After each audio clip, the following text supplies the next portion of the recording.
Welcome to the Explainer. Today, we're jumping into the blueprint for one of the internet's most intense self-improvement programs, 75 Hard. It's all designed to build something it calls mental toughness. So what does that actually mean? Let's find out. All right, so let's get right into it with the number that defines this whole thing, 75. We're talking 75 consecutive days. And the source material could not be clearer on this. There are absolutely no compromises and zero excuses.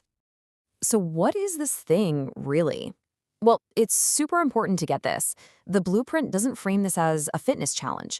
I mean, yeah, physical changes are definitely a side effect, but the main goal here is to be a mental toughness program.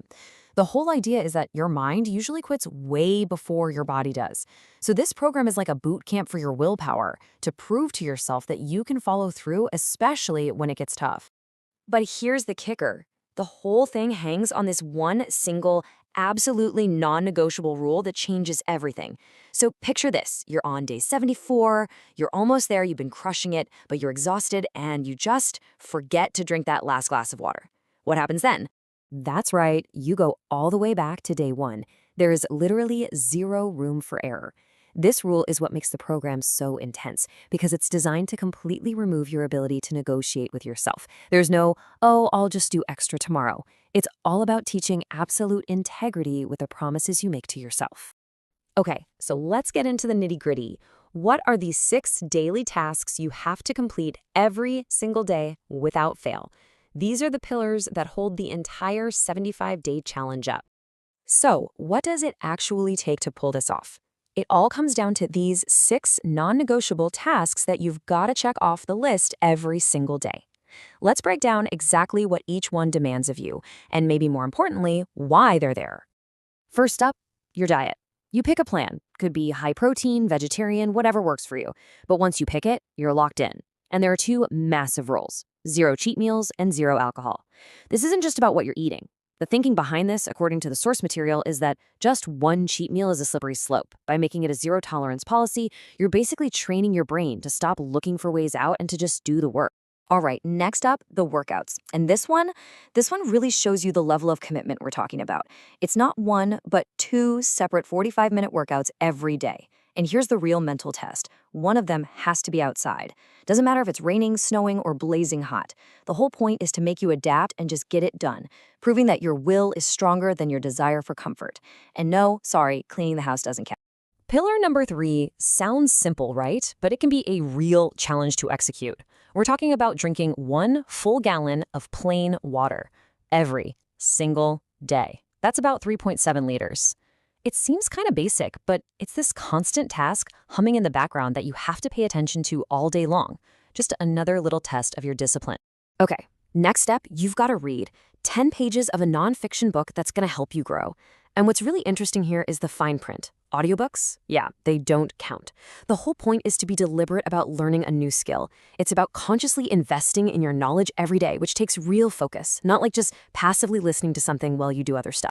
Pillar 5 is a super simple daily check-in with yourself. You take a progress photo. And the blueprint is really clear on this one. This is for you, and you alone. It's not for showing off on social media. It's your personal way to see your transformation and keep yourself accountable day after day. Okay, so we've got all the rules. But what does a day actually look like when you put it all together? How do you even manage this? So for the diet, the source material points towards a clean eating plan. You know, things focused on whole, unprocessed foods. Think stuff like oats or eggs for breakfast, lean proteins and lots of veggies for lunch and dinner, and healthy snacks like fruit or nuts to get you through the day. And just as important as what you do eat is what you absolutely don't. For 75 days, things like sugar, fried food, soft drinks, baked goods, and, of course, alcohol, they are completely off limits. No exceptions. You know, there's a quote from the blueprint that just perfectly sums up the whole philosophy behind this program. It pretty much admits that, hey, your motivation is going to disappear, and the program is built for that exact moment. It's designed to last longer than your initial excitement and force you to rely on something way more powerful, your commitment. All right, so let's talk about the payoff, and just as importantly, the warnings. What do you get for all this effort, and who should maybe, think twice before even starting? So, if you make it through all 75 days, the blueprint promises some pretty significant benefits that go way beyond just the physical. We're talking about serious mental discipline, intense focus, a new level of confidence, and this deep self respect you get from keeping a promise to yourself 75 times in a row. But here's a really important question. Is this thing actually for everyone? And what's interesting is that the source material is pretty upfront that no, it's not. This all or nothing approach can be a huge shock to the system. In fact, the blueprint is super explicit about who should stay away, or at the very least, talk to a doctor first. It's not for total beginners who aren't ready for that mental grind, and it's definitely not for anyone who's looking for a program with a little flexibility. And that kind of brings us to the final big question about what this whole blueprint is really testing.